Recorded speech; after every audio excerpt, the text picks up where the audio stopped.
नमस्कार. आपलं के5 न्यूज चॅनलमध्ये सर्वांचं स्वागत आहे. सध्या जिल्हा परिषद व पंचायत समिती निवडणूक 2026 हे अवघ्या काही दिवसावर येऊन थांबलेली आहे आणि निवडणुकीची रणधुमाळी अ, प्रत्यक्षपणे चालू झालेली आहे आणि प्रचार पण चालू झालेला आहे.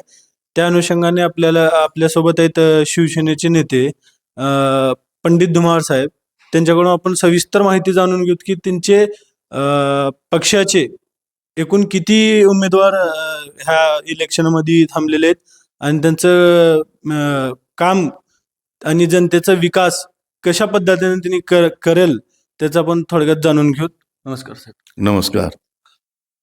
आपण टोटल किती उमेदवार ह्या जिल्हा परिषद व पंचायत समितीमध्ये थांबवलेले आहेत? निलंगा तालुक्यामध्ये 4 जिल्हा परिषद आणि 4 पंचायत समित्या उभा केलेल्या आहेत.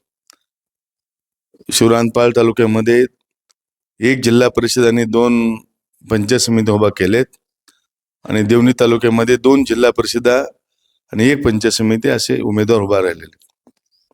अच्छा. तर तुमचं जे जनतेसाठी काम करण्याचं जे एजंडा आहे त्याबद्दल आपण जनतेला काय म्हणून सामोरे जात आहेत ते सांगा. नाही, आम्ही आता सध्या सत्तेत आहोत. महाराष्ट्र शासनामध्ये सन्माननीय आमचे नेते एकनाथराव शिंदे साहेब हे उपमुख्यमंत्री आहेत. त्यांच्याकडे जवळजवळ 10 ते 12 डिपार्टमेंटचे म्हणजे मंत्री आहेत.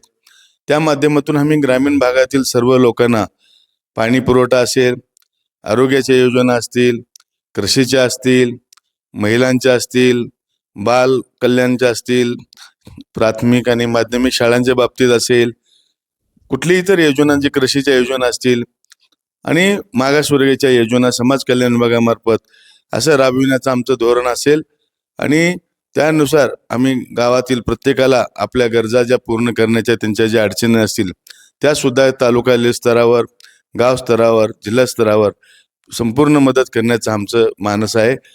तरी जनतेला आमचं एक आव्हान असणार आहे निलंगा विधानसभेतील की सन्मान्य एकनाथरावजी शिंदे साहेब, आमचे दुसरे डॉक्टर श्रीकांत शिंदे साहेब, आमचे पक्षाचे अध्यक्ष, सर्व आमचे शिवसैनिक यांना आम्ही सर्वांतर्फे आम्हाला विनंती करतो की आपण आमच्या पक्षावर विश्वास ठेवून हा पक्ष जरी निलंगा तालुक्यामध्ये नवीन असेल तरी याच्या अगोदर इथं विधानसभा पण लढलेली ह्याच बाणावर चिन्हावर कैलासवासी सूर्यवंशी यांनी.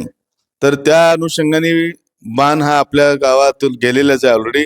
आता ह्या अनुषंगाने सर्व बाण प्रेमींना व इतरही मंडळीला मी विनंती देतो, आश्वासित करतो की आमच्यावर विश्वास ठेवा, आम्हाला बहुमत द्या आणि आम्ही उभा केलेल्या उमेदवारांना येणाऱ्या 7 तारखेला मतदान करून बहुमताने निवडून द्या, जेणेकरून की आम्ही जिल्हा परिषद आणि पंचायत समिती आणि महाराष्ट्र शासनाच्या भारत सरकारच्या योजना आहेत त्या योजना आम्ही पूर्णपणे आपल्या गावात राबवून लोकांच्या हिताचा निर्णय घेऊ असं मी आश्वासित करतो. साहेब, आपण प्रचारासाठी गावोगावी जात आहेत, परंतु गावातल्या जे जनतेच्या मूलभूत समस्या जे आहेत जसे की रस्ते आहेत. आता काही जर आपल्या तालुक्यात बघितले तर त्या ठिकाणी रस्त्याचं काम रखडलेलं आहे आणि त्याबद्दल लोक तिथले म्हणत आहेत की आम्हाला रस्ते नाहीत, आम्हाला सोयी सुविधा नाहीत, आमचे जे योजना आहेत ते थांबवले जातात असं ते म्हणत आहेत. तर तुम्हाला त्याबद्दल तुमची प्रतिक्रिया काय? नाही, सध्या काय झालं होतं की 4 वर्ष झालं जिल्हा परिषदेच्या निवडणुका कोरोना आणि कोर्टाच्या काही आदेश, काही ओबीसीच्या आरक्षणाच्या निमित्ताने त्या लांबलेल्याच होत्या. आता मध्ये बऱ्यापैकी हे अधिकार जिल्हा परिषदचे आहेत, काही आमदार साहेबांचे अधिकार आहेत. आता दोघांकडनंही त्याच्याकडे कदाचित थोडंसं दुर्लक्ष झालं असेल. मात्र आता उद्या जिल्हा परिषदाची निवडणूक झाली की संपूर्ण जिल्हा परिषदेच्या मार्फतच्या ज्या योजना असतील, रस्त्याची कामं असतील, शेतरस्ते असतील, शिवरस्ते असतील किंवा इतर कुठल्याही आरोग्याचे असेल, समाज मंदिर असतील, मागासवर्गीयाचे असो, इतर समाजाचे समाज मंदिर असो, ओबीसी समाजामध्ये सुद्धा धनगर समाजाला, कैकाडी समाजाला, वड्डर समाजाला, गोसाई समाजाला समाज मंदिर देण्याचं प्रोव्हिजन आता आपल्याकडे आहे. इव्हन आमचे अल्पसंख्याक जे बंधू आहेत त्यांना सुद्धा मस्जिदीच्या मार्फत त्यांचं काही शादीखाना असेल, इतर सर्व सवलती आम्ही त्यांना देणार आहोत. विशेषतः म्हणजे ह्या शासनाने मागल्या शिंदे साहेबांनी विशेषतः एक प्रमुख भूमिका घेतली, जे की पूर्ण महाराष्ट्रातल्या सर्व समाजाच्या मुलींना हे शिक्षण KG to PG फ्री देण्याचं जे धोरण आखलं आणि जो GR निघाला तो गेल्या 2 वर्षापासून लाखो मुलींना महाराष्ट्रातल्या आमच्या मुलींना शिक्षण फ्री मिळतंय.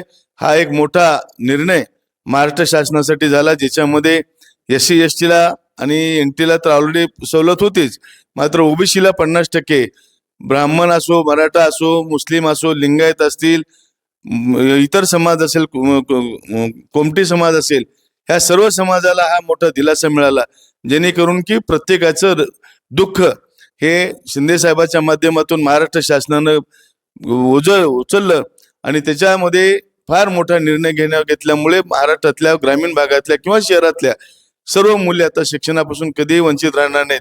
प्रत्येक आई वडिलाला एक चांगला आधार मिळाला की आपल्या मुलीला जरी 10 लाख फीस असेल, 5 लाख असेल, 1 लाख असेल, 50,000 ती फीस भरण्याचं धाडस हे महाराष्ट्र शासनाने घेतलं.